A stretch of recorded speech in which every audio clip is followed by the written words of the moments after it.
Hey everyone, I'm here with my 2021 Alfa Romeo Stelvio Q4 Ti, and I want to do a 52,000 mile update on this vehicle. I've had it for about, about 7 months and 9,000 miles. And I just want to go over everything that I've liked about the car, that I don't like about the car. And, if Alfa Romeo is living up to its reputation of building higher quality cars, or if they're still struggling with that quality even to this day. So I want to talk about that, about the issues I've had with it, and about what I'm doing to prepare the vehicle for the winter months ahead.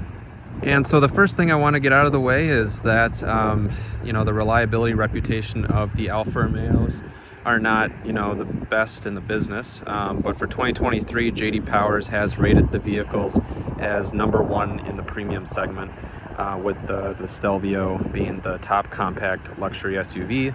And I have a 2021 here, so it's about 2 years older and about 2.5 years old from the date of this recording, 52,000 miles.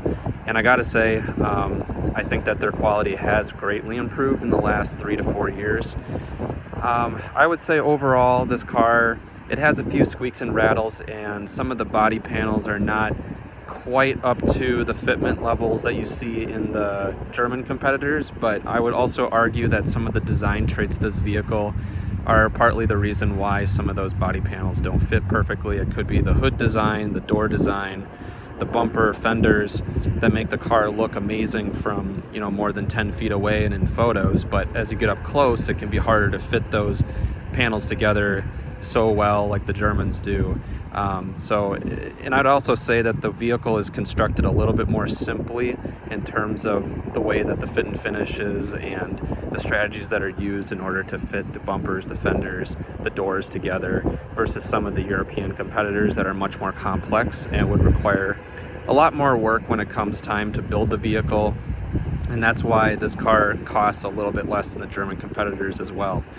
I would say that the maintenance costs of this car are very comparable to the German competitors, if not a little bit less. Oil changes run about $120 to $140.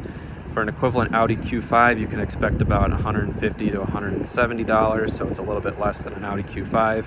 And it's definitely about $50 to $60 less than an oil change on a BMW X3 or a Mercedes GLC 300 with the 2-liter turbo engine. I will say that the road noise of this car is actually really good. It's vastly improved over the pre-2020 models, and the wind noise is improved as well, but the dominating noise of this vehicle is the wind noise, and that's what you kind of notice once you get up to highway speeds, whereas the German competitors do a good job in both road and wind noise. So I would say if you're looking for the ultimate quiet vehicle, you might be better off with a BMW or a Mercedes or even an Audi Q5, let alone even the Japanese competitors like the Lexus RX 350. That's always a very quiet car. But if you drive on new pavement and you're not driving 75 miles an hour or faster most of the time, this car is going to be very quiet to an untrained ear. I will also say that this car has had maybe 1 or 2 problems in the 9,000 miles that I've had it, but I would also say that I've been nitpicky about it. The engine stop-start was a little rough before I got a ECM software update, so an engine control module software update, and that smoothed out the engine stop-start just a little bit, and the transmission smoothness is improved even more. Not that it was bad before, but if you want to be nitpicky, then the ECM software update that was released this year in 2023 will make the car a little bit smoother from the start and when shifting the gears. The only outstanding issue that I have with the car is the adaptive cruise control and how that operates. Sometimes when I'm passing a large vehicle like a truck or an SUV or even like a semi-truck on the highway going 70 plus miles per hour, the car will momentarily pause and slow down by about 2 to 3 miles an hour for almost no reason, and then continue along its way, not having any issues after that. So I'm not exactly sure what causes that momentary pause, but it is a little disconcerting, and you got to keep your foot on the gas to keep going.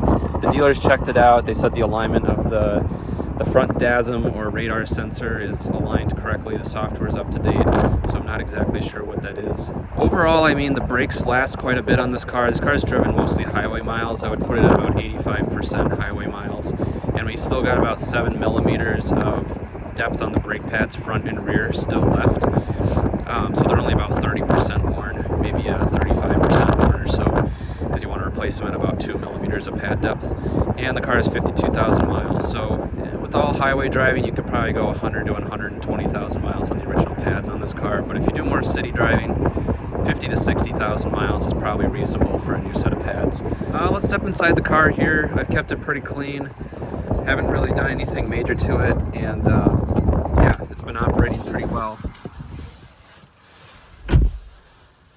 It's way warmer inside the car, that's for sure. So we'll do a quick startup here. And no problem whatsoever with starting up the car. It was already warm because I just drove it home from work. Let's see.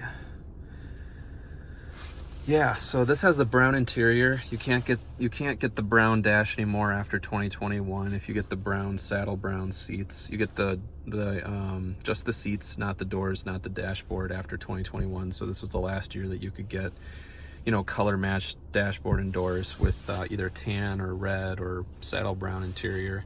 I wish Alfa Romeo kept that around, but I think they just reduced the cost, and I think customers overall were, you know, this car was already more interesting if they were looking into it versus one of the German or Japanese competitors, so they just kept the dashboard the same. I think the sound system is pretty good on this car. I wouldn't say that it's like the most amazing sound system on the planet, but if you want that, you can go get the Harman Kardon sound system. I would say the Harman Kardon doesn't have significantly more bass, but it does provide that surround sound experience and a little bit higher quality sound system. I would give this sound system a 5, maybe a 6 out of 10, and the Harman Kardon I would give it a 7 out of 10. I wouldn't say it's outstanding, but if you're an audiophile and you want every last bit of quality, then you're going to want to go for the Harman Kardon. I'm trying to think what else in this car. It's gotten pretty good gas mileage. I just filled up the tank, so it's getting about 26.7 mpg in the 38 miles I've driven since filling up. Over the last 360 miles, closer to 28 miles per gallon, 27.8. My all-time average on this car is about 28 miles per gallon, which is pretty good, and that just shows how much highway driving I do, because it's rated for 22 in the city and 28 on the highway for MPG, so this car is getting the EPA highway miles per gallon, driving about 70 to 75 miles an hour most of the time. Remote start works well. Heated seats, heated steering wheel are really nice, so I definitely enjoy that over the base model Audis that are out there. And one thing that I noticed that Alfa Romeo improved over the pre-2020 models that the 2021s have is when you have the visor down like this and it's really sunny, you're driving into the sunset or something, the light would usually go through this hole here, and this is a clearance hole to make it easier for operators to snap this back in, or customers if they pull this out to cover the side windows and they put it back in. It's a little bit easier to locate that onto the hook here. But they added a piece of fabric here finally for 2020 and newer models to cover up some of the sunlight that would inevitably get through this and then blind you, even though you're trying to block the sun with this whole visor.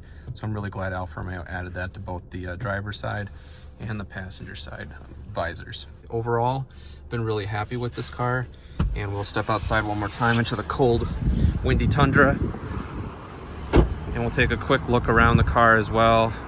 Like I said, 2021 is the last year that the tow hitch was available from the factory, so it can tow 3,000 pounds. You can also tell that some of the carbon is coming out of the exhaust pipes a little bit because this is a direct fuel injection only vehicle, so definitely want to run premium octane, 91 octane or higher gasoline that's top tier or similar to top tier, so you can get as much clean burning fuel through the system as possible.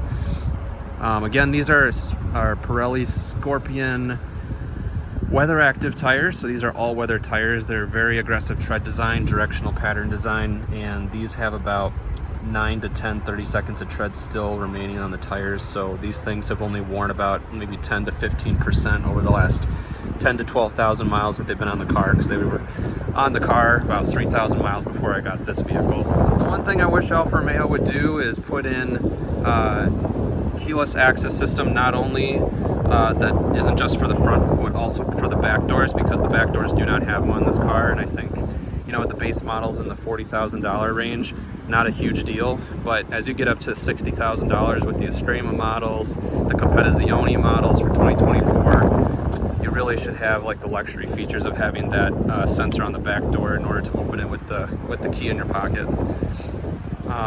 Yeah, I'm trying to think of anything else. The headlights are great. They swivel into turns.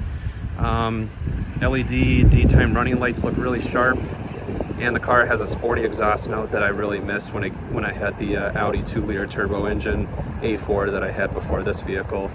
The Audi Q5 is also not nearly as loud as this car, so I definitely appreciate the exhaust tone that Alfa Romeo puts into their cars and really makes it a sporty driving experience. And again, you know, this is a rear-wheel drive layout vehicle, so it's going to have that dash to front axle ratio that's a little bit larger than your front-wheel drive based competitors like Audi and the BMW X1, and possibly the X2 if that went to the front-wheel drive platform. So it's really nice to see that the long hood design is on this vehicle, and it looks very sleek, very sporty, and it drives just that way too. So I hope you guys enjoy this video today. If you have any questions or comments about the Alfa Romeo Stelvio, particularly 2020 and newer models, such as the 2021 I got here on the channel, please put them in the section below. And I hope you guys enjoyed this video today, and please take a chance on Alfa Romeo. I think that they're an underrated brand, especially the 2020 and newer models that have much improved quality, reliability, durability, and owner satisfaction based on a lot of results and surveys that are out there. Thanks again for watching, guys, and have a good one.